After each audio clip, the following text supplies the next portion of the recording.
Are these villains super?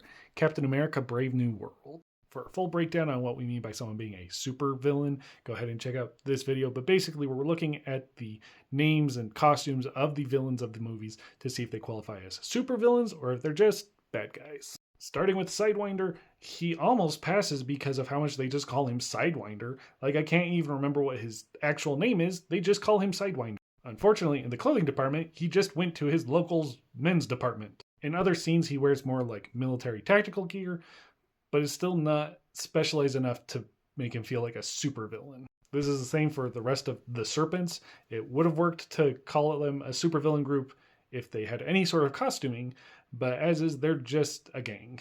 Next up is Samuel Stearns, and this is not a costume, obviously, for the character, for the actor it is, I hope, but so it's weird enough that I would count it as a costume for these purposes if it weren't for the fact that he's never called by anything other than his name.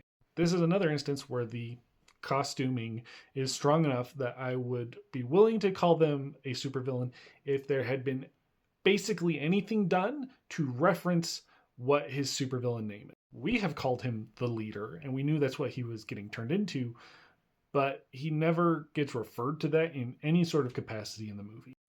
This is another case where you could argue whether or not this person is truly a villain, since he's trying to do good for most of the movie, but considering his role and the fact that he turns into a destructive rage monster, we're going to classify him as a villain. Now we just need to discuss whether or not he's a supervillain.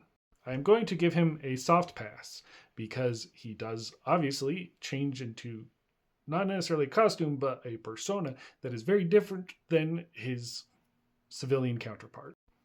The hardest part, though, is with the name, because he never gets called the Red Hulk or anything like that. But they do at some point call him a Hulk, and someone talks about him being red, and so that gets a soft pass for me. Based on some of my other rankings, you may think that's unfair, where I've marked some people as not being supervillains that may feel like they qualify closer. But this is my list, so I'm going to do what I want. So his costume is good enough that being referred to as a Hulk that is red gets close enough to me for the naming convention. But just barely, and I wouldn't argue too hard if someone disagrees. So Brave New World gets a low score of 25%, where 1 out of the 4 villainous entities really qualify as a supervillain. And that's all of the movies so far, so I guess I'll resume this series once we have another movie or limited series.